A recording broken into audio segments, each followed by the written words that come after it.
Welcome to the Den, the Dark Entertainment Network. I'm the Gothic Rose, and this is the hot mess of Hollywood. Let me take this moment to reintroduce myself. I am the Gothic Rose, hostess of the Dark Entertainment Network. This is a channel where the news meets conspiracy theories and makes babies in my brain, and it comes out my mouth. I do this because I enjoy it. If you like this type of content, please follow along, because I'm not going to stop.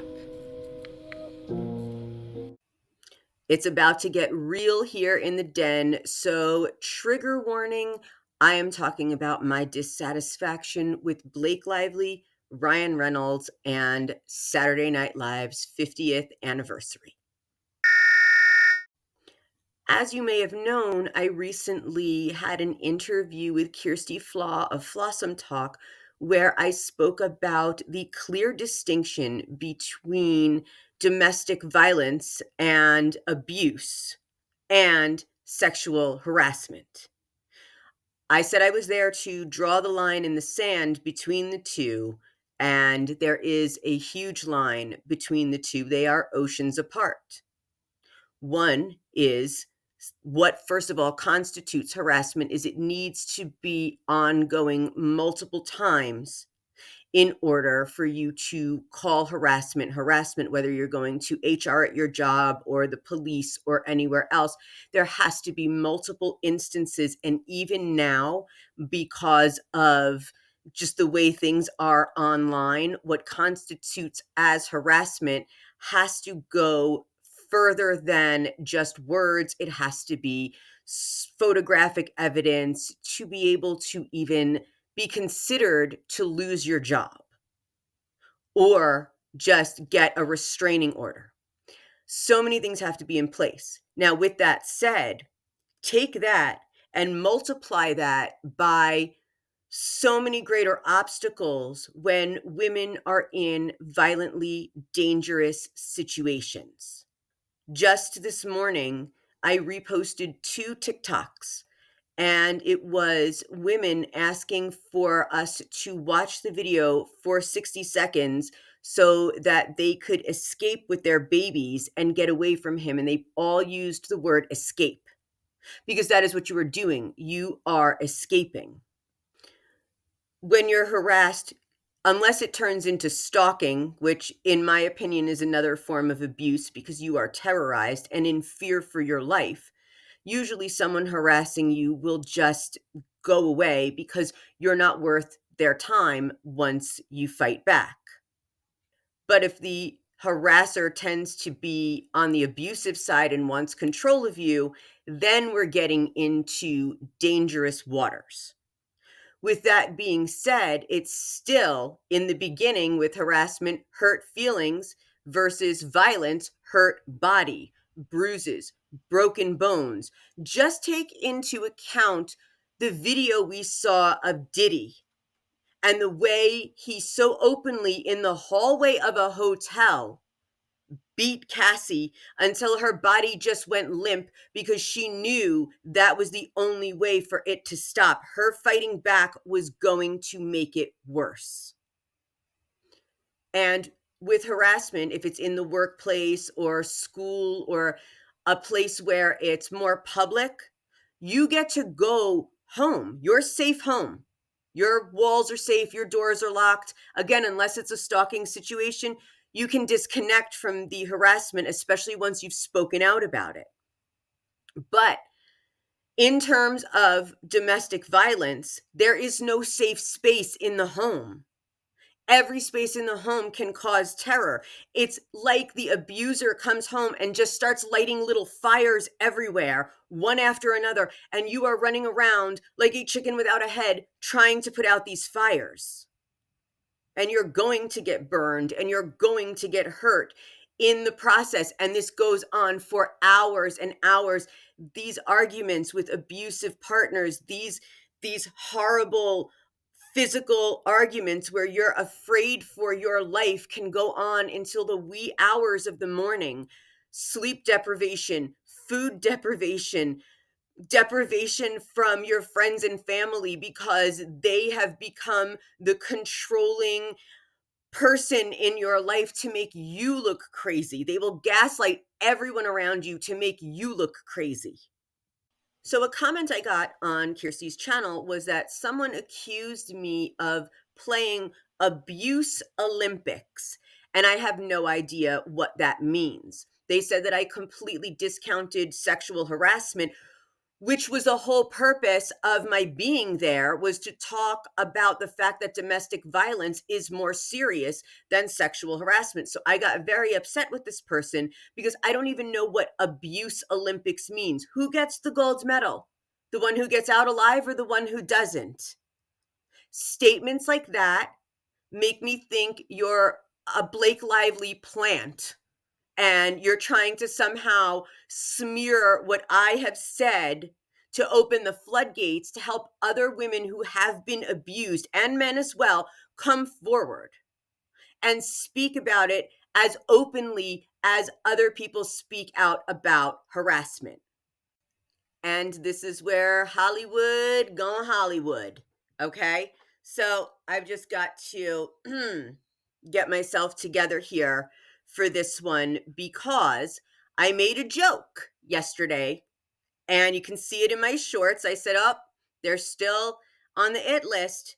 Blake Lively and Ryan Reynolds, they were on the red or black carpet for Saturday Night Live, which to me seems odd because they don't particularly have anything to do with the show. So there they are. They're on the red carpet and they're taking their pictures and smiling. And that should have been enough. They got invited, they got in, their PR people are working hard for them, but that was not enough. The absolute most disappointing thing that could happen happened for two people that had very little to do with the show. Now, Ryan Reynolds did host the show once back in 2009, but Blake Lively has never hosted the show. And what a TikToker pointed out to me was the fact that it was also pretty disrespectful of them to show up at the red carpet of the ex-wife of the woman you cheated on with. And that makes a lot of sense. You know, Colin Just has been with Saturday Night Live since 2005, and he started as a staff writer and had all of these roles, including co-head writer, and since 2014, co-anchor of Weekend Update, where he does a fantastic job. So he is an institution at Saturday Night Live, and every single performance of Scarlett Johansson's has just been fabulous. I could have just imagined her face seeing them there. Because honestly, I did think it was weird and slightly inappropriate because they really, like I said, had nothing to do ever with this show except that Ryan Reynolds hosted it once and other hosts were there, but they brought the big guns back in, as many as they could. So now we get to this scene. And Tina Fey and Amy Poehler come out, and everyone is just sitting in the audience. You've got Kevin Costner. Cher is sitting right next to him. Her boyfriend is there as well. And Ryan Reynolds raises his hand and makes the entire skit about him. He makes the entire room stare at him and Blake Lively as Blake nervously looks on. So when Ryan Reynolds stood up to ask a question, Tina Fey says, Ryan Reynolds, how's it going? And Reynolds responds with a deadpan, great. Why? What have you heard? What is that? Why do that? You're just mocking Justin Baldoni again, number one. And this is after asking for all of his texts for the last 2 years, which is so horrifically invasive. That is abusive. And abusers also, if they are the braggart type of narcissist, which it seems that Blake Lively and Ryan Reynolds both are, they are going to go and continue to mock you. But they didn't just mock Justin Baldoni this time. They are mocking survivors of domestic violence. They're even mocking survivors of sexual harassment at this point. You could see that they just used it as a ploy. And I'm absolutely sickened. And I'm really sad that they were able to somehow finagle this into a celebration about Saturday Night Live. It's literally appalling to me that, first of all, they were even there. You know, they're not reading the room to just take a step back and let things blow over. But that's where you see all of the narcissism coming in, that they cannot stop until they know that they're accepted. So I'm assuming their agents worked overtime to have people there to help them along with that joke and to make sure people in the audience laughed. But Kevin Costner did not. Cher did not. They know what's up. They know what's going on. Cher's been around since the 60s with very little craziness surrounding her. And we know she's been through some things, but she's always come out on top. And she has class enough not to air her dirty laundry. But when you hear about the fact that there was a clause that Justin Baldoni put in the movie contract saying if there was any sexual harassment on set, that Colleen Hoover could get her rights back, and maybe that was the plan the whole time, was to pull this so that Colleen Hoover could get the rights back, and then they could buy it, Ryan and Blake, from Colleen Hoover, and there, it's theirs. But now it's tainted.